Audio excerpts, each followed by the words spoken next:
So I got up this morning and I asked myself, what would I like to drink? And then I couldn't decide on anything, so I thought randomly, if I was on Tyria, what would I like to drink first thing in the morning? And I thought it would be kind of interesting to take a look at the different races of Tyria and figure out, based on their culture, what they might have to start their day. One of my favorite aspects about the Asura is that they live in this disharmony with nature. It's not that they're against it or that they're trying to destroy nature, but the Asura know they can do better. That nature just isn't efficient enough or potent enough.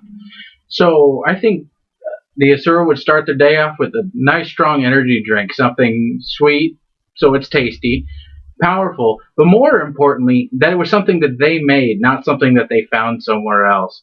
They like the idea that they're in control of the whole world, and so an energy drink seems most appropriate. Myself, well, what if I'm a Charr? I'm a warrior. I fight. My life is fighting and war. What do I care about what I drink?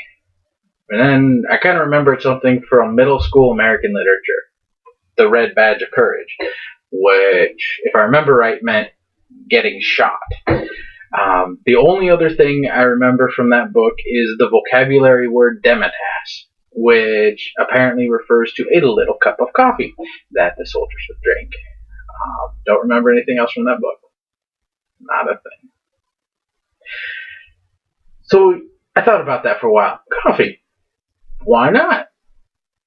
Coffee. You can picture the Charr sitting around a big roaring campfire in the morning. Big old cup of coffee brewing. Get your day started right. So it makes sense to me. I mean, it's bitter, it's black, gets you going. But for the Charr especially, coffee makes sense. It's a product of fire in a lot of ways. When you have the coffee beans, you roast them out in the sun. The heat give them the flavor that they need. To make the coffee, you don't just make it cold. You brew it. You make it hot with fire. Charr are so pyrocentric that it just makes sense that they would drink coffee. And a lot of it.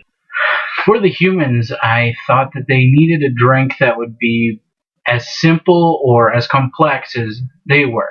It's not as simple as they're one race, but within the race you have Ascalonian, you have Crichton, Canthan, Elonian. There's so many different lifestyles within the human race in Tyria that it was important that they have a single unifying theme, which is kind of weird, but when it comes down to it, T captures the humanity of Tyria very well.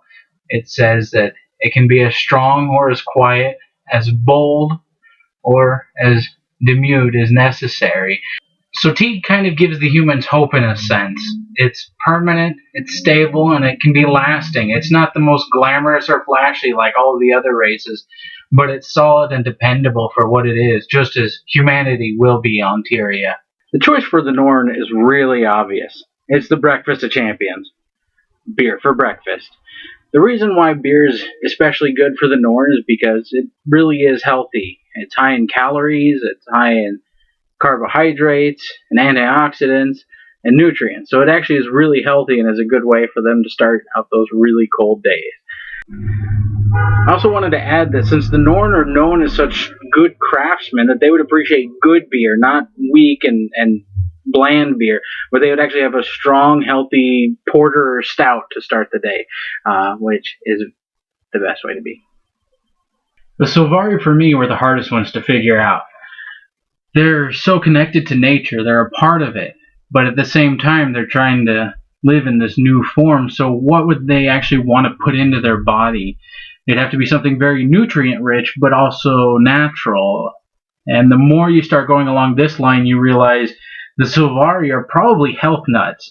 They're going to be drinking smoothies and shots of wheatgrass, whatever you can get at a Jamba Juice or a smoothie joint. They want to be healthy, but they want to try lots of new things too. So it makes sense that they're going to be also into all sorts of natural juices and all that fun stuff. Well, I hope you've enjoyed this fun, if not random, view into the world of Tyria and Guild Wars 2. I'm really excited about it, and I think there's a lot of character and depth that both hardcore gamers and even casual people who just have an interest in really good storytelling are going to enjoy. So, whether it comes in a can, cup,